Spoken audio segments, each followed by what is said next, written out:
If evolution is true, you could read Charles Darwin's book, page 170 or page 217. He said, hey, the death and struggle for life is a wonderful thing. That's how we get ahead. Okay? Now, the creation view says there was a flood about 4,400 years ago. Now, this would make a few predictions. Based on the idea that there was a universal flood, I think I could predict that the earth will have hundreds of layers of strata. Floods automatically do that. Moving water sorts particles in all sorts of layers. You can get a jar of dirt, add some water to it, and shake it up and set it down, and in 20 seconds you'll have layers forming in your jar. Moving water automatically sorts particles. It's called hydrologic sorting. You engineers ought to know about that. I predict, based on the Bible teaching of the flood, that there will be billions of fossils, including coal and oil, found in those layers of sedimentary rock that we find all over the earth. I predict that there will be huge canyons and deltas showing evidence of rapid, massive erosion. I predict there will be legends of this worldwide flood found in cultures all over the world. That's a prediction based on the biblical view. Biblical view of creation is certainly scientific. It makes predictions. Okay? I predict there will be petrified trees in the vertical position, extending through all of these layers. Thousands and thousands of these trees have been found around the world, petrified, standing up, connecting layers that some people want you to believe are different ages. Now, I don't know how long a dead tree stands up around here before it falls down, but up in Pensacola, you get maybe 5 or 10 years maximum before the tree falls over. And yet they're telling us these layers are different ages. We have dozens of pictures of these polystrate fossils on our website, drdino.com. Now, if somebody wants you to believe the layers are different ages by millions of years, well, they're welcome to teach you whatever they want, but this is simply not in accordance with the evidence. I believe the Bible would predict we would find things like this. Polystrate fossils. A worldwide flood would do that. Now, science means knowledge, okay? A more expanded definition of science means knowledge gained by observation and study and testing. My contention is there is absolutely nothing scientific about the evolution theory if we define what we mean by evolution carefully, which I want to do in my last few minutes here. I like science. I taught high school science for 15 years. I love the study of science. I am not against science, but I'm against using lies to support a theory. And I'm certainly against telling people that science can go farther than it really can, okay? Now, Texas has a law that requires textbooks to be accurate. So does Florida. Florida Statute 1006 says there must be accuracy of instructional materials. Textbooks ought to be accurate. Wisconsin says textbooks ought to be accurate. Alabama says textbooks shall be adequate and current. California says textbooks shall be factually accurate. Minnesota says a teacher shall not deliberately suppress or distort subject matter.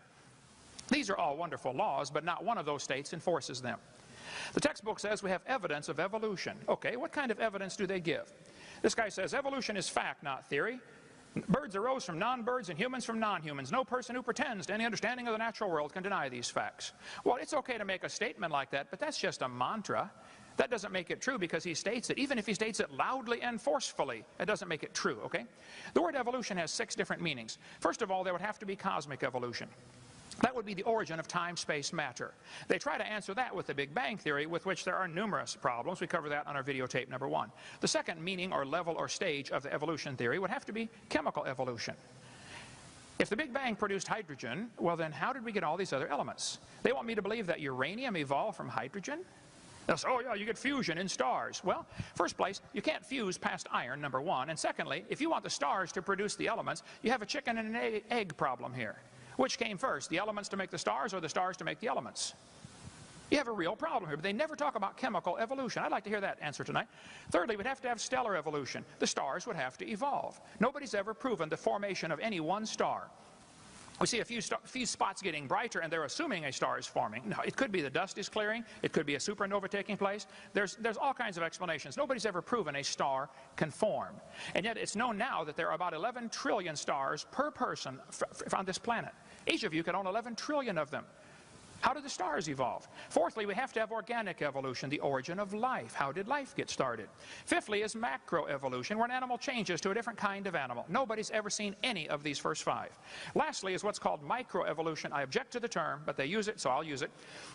Microevolution tells us there are varieties within the same kind. Big dogs, little dogs. Okay. This one happens. The first 5 are purely religious. And if you want to believe in those first 5, you enjoy yourself, but don't call it science. And don't make me pay to teach that to the next generation of kids as part of science, because it's not. It's nothing but a religion. They teach 20 billion years ago Big Bang, and that's what the evolution theory is based on. You have to have an origin point. 18 or 20 billion years ago, there was a Big Bang. I think the evolution theory, as is currently taught in our textbooks, is totally unscientific. There's not a shred of evidence to back it up, and I simply resent paying for it. So my position is that the evolution theory, which teaches clearly 20 billion years ago Big Bang, then it says millions of years of torrential rains created the oceans as the earth cooled down, cooled down into a rocky crust, and then oceans formed over millions of years. This textbook says, swirling in the waters of the oceans is a bubbling broth of complex chemicals. Progress from a complex chemical soup to a living organism is very slow. Sure is. It don't even happen. That's how slow it is. This guy said the first self-replicating systems must have emerged in this organic soup. So according to the evolution theory, 20 billion years ago Big Bang, 4.6 billion years ago the earth cooled down. It rained on the rocks for millions of years and turned them into soup, and the soup came alive 3 billion years ago. So great-great-great-great-great-great-grandpa was soup. Okay? Now, it's true there's a lot of dogs in the world, but they didn't come from a rock 3.4 billion years ago, whatever you want to say.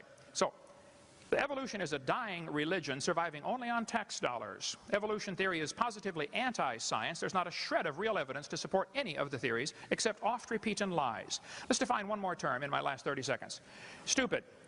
Lacking normal intelligence. Foolish. Silly. A stupid idea. Dull and boring. Evolution is not even a good theory. I think it is stupid. Thank you.